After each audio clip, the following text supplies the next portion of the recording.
Барлықтарыңызға сәлем, сіздермен бірге мен Аяна. Бүгін сіздерге осындай өте әдемі елканың стилі жолын көрсететін боламын. Ең алдымен каналға тіркеліп, лайк басып кетуді ұмытпаңыздар. Елка жасалу жолы өте оңай, көріп тұрғандарыңыздай түрі өте әдемі.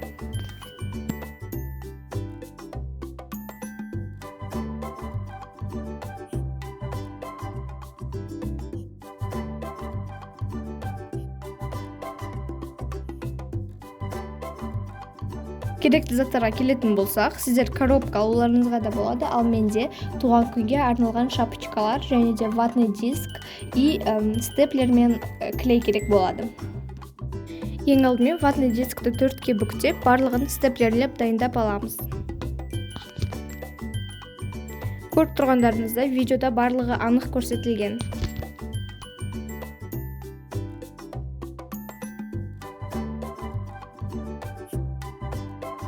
Шамамен осынша ватный дискті аламыз. Ватный дискіміздің саны елкамыздың көлеміне байланысты. Екі жағы жабыстырылған ватный дискімізге клейімізді жағамыз. Және де оны қалпағымызға жабыстырамыз. Достар, ватный дисктің араларын қатты тығыз қылып жабыстырмаңыздар. Және де қатты ашықта болып кетпеуі тиіс, себебі біз оны ашамыз.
Көріп тұрғандарыңызда біз барлығын жабыстырып болдық. Енді әрбірін кішкене ашып жібереміз.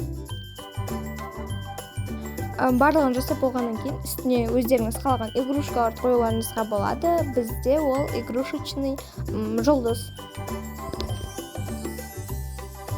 Елкамыздың келбеті әдемірек болу үшін біз оған моншақтардан елкаға арналған ойыншықтар жасап, елкамыздың әрбір шеттеріне іліп шықтық.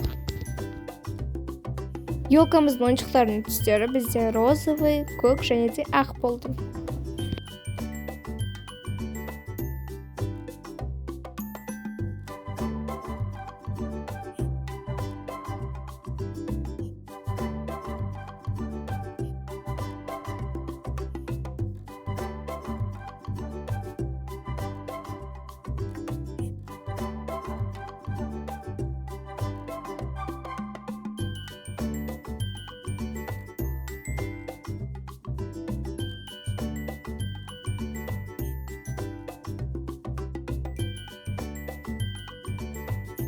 Осындай өте әдемі елка шықты. Кімге бұл видео ұнаса лайк басыңыздар, каналға тіркеліңіздер және де колокольчикті басып қоюды ұмытпаңыздар.